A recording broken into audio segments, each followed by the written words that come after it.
북한강의 물결 사이에 솟은 작은 섬, 각양각색의 꽃들의 향연과 함께 페스타가 진행되고 있다. 오늘은 가평역의 자라섬을 방문할 예정이다. 오랫동안 명맥을 이어온 대표적인 레저 휴양지 가평. 근교라서 발걸음을 하기도 편하고 산과 계곡은 무더위를 시원하게 날려준다. 오늘의 관광지는 가평역에서 가까운 자라섬이다. 도보로 갈 수 있으며 표지판에 안내가 잘 되어 있는 자라섬. 그곳에서는 봄과 여름의 꽃들이 모인 자라섬 꽃 페스타가 한창 진행 중이다. 중도와 서도, 남도 등 3개의 섬과 2개의 부속섬으로 이루어진 자라섬. 그중 남도에서는 5월 25일부터 6월 16일까지 꽃들의 잔치가 펼쳐지고 있다. 자라섬에 들어서면 꽃정원 안내도로가 나온다. 안내도로를 따라 남도에 들어갈 수 있으며 도보로도 자유롭게 드나들 수 있었다.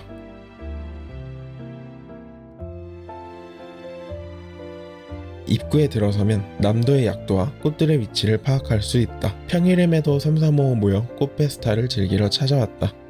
입장료는 7,000원, 이중 5,000원은 지역 화폐로 환급받는다. 입구로 들어오면 컬러풀 가든이 우리를 반겨주고 있고 비비드한 나팔꽃이 우리가 꽃정원에 왔음을 환영하고 있다. 이후 펼쳐지는 꽃들의 향연.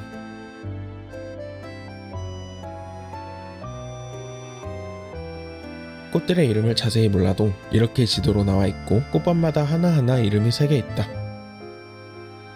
직선거리로 600m밖에 되지 않아 가볍게 맛을 나오기에도 좋으며 조금만 걷다 보면 끝에 다다르고 작은 전망대가 나온다. 한반도를 형성한 꽃밭.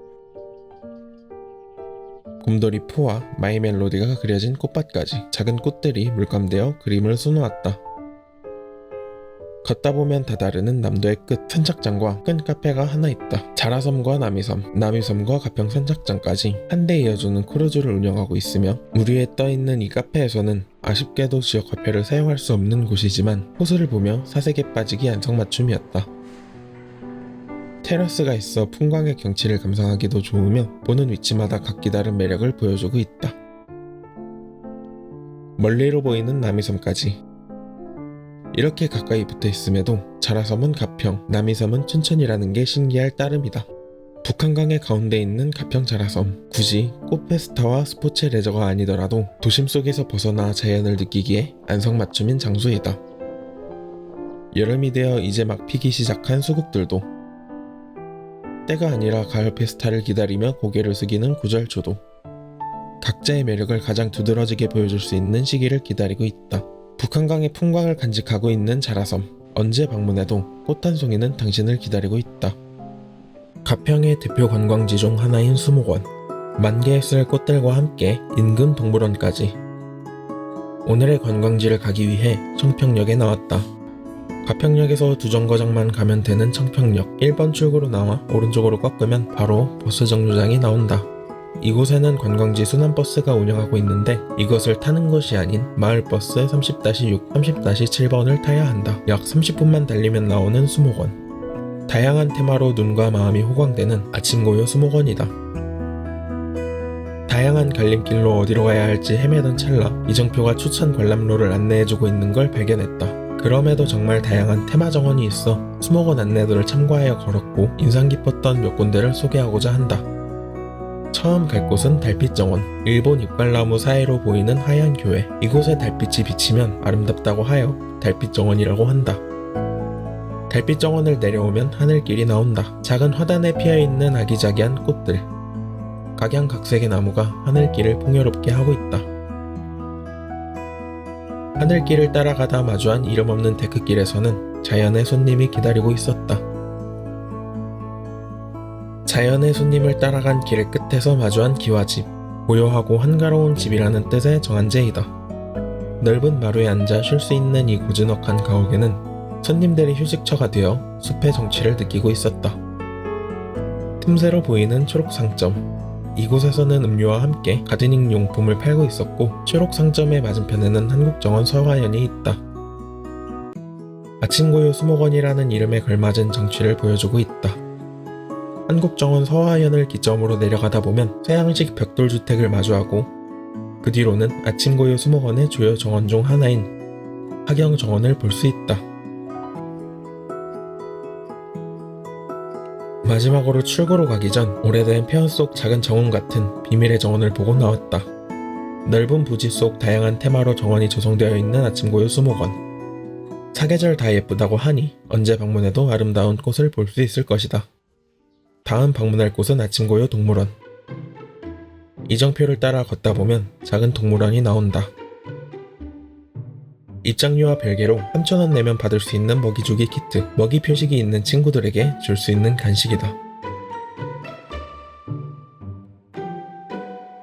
먹이를 주며 걷다 보면 앵무새 마을이 나오고 모이를 별도구매하여 교감할 수 있었다. 이 동물원에서 가장 신기했던 점은 맹수도 볼 수 있다는 점이다. 이렇게 사자와 반달 가슴곰, 심지어는 호랑이도 사육하고 있었다. 아침고요 수목원의 이름은 저명하나 동물원까지 이렇게 잘 조성되어 있을 줄은 몰랐다. 그럼에도 버스는 수목원에만 있기 때문에 다시 올라와서 여행을 마무리했다. 경기도 가평의 어느 산. 드리워진 산맥 사이에 호수가 자리 잡고 있다. 풀꽃이 얹어있는 산 중턱 산맥. 오늘은 경춘선 상천역에 나왔다. 산 중턱 호수를 보기 위해 도착한 역은 상천역. 경기도와 강원도의 경계에 있는 가평답게 첩첩산중에 지하철역이 있었다. 1번 출구로 나와 바로 왼쪽 굴다리를 지나면 호명산 등산로와 버스 정류장을 안내하는 이정표가 나온다. 오늘은 빠르게 갈 수 있는 상천마을회관 앞 버스 정류장 경로를 소개하고자 한다. 이정표를 따라 포장된 도로로 쭉 직진하면 되는 경로. 바람에 살랑이는 덩굴나무와 이파가 왔다는 것을 알리는 장미를 보며 걷다 보면 어느새 버스 정류소에 도착하게 된다. 호명호수의 셔틀버스는 30-4번. 친절하게 운영 시간표가 나와 있어 보고 참고할 수 있었다. 30-4번 버스에 몸을 맡기면 어느샌가 호명호수에 도착한다. 산봉우리 사이에 자리 잡고 있는 호명호수. 마치 한라산의 백록담, 백두산의 천지를 연상케 한다.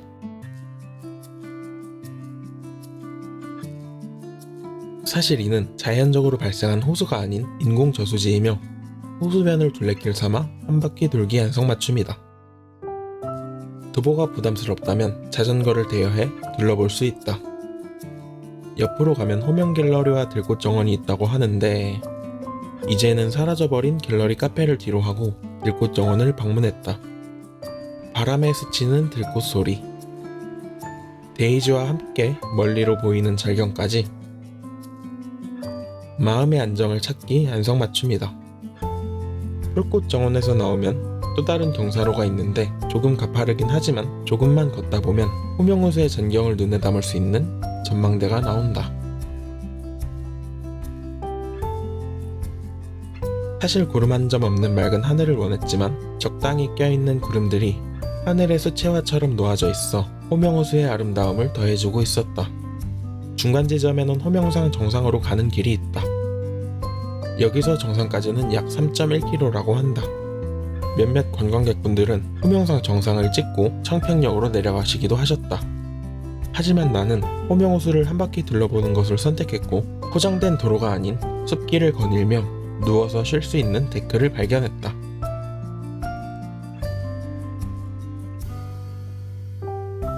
호명산을 오르지 않은 관광객들 대부분은 저마다의 방식으로 호명호수를 즐기고 있었다.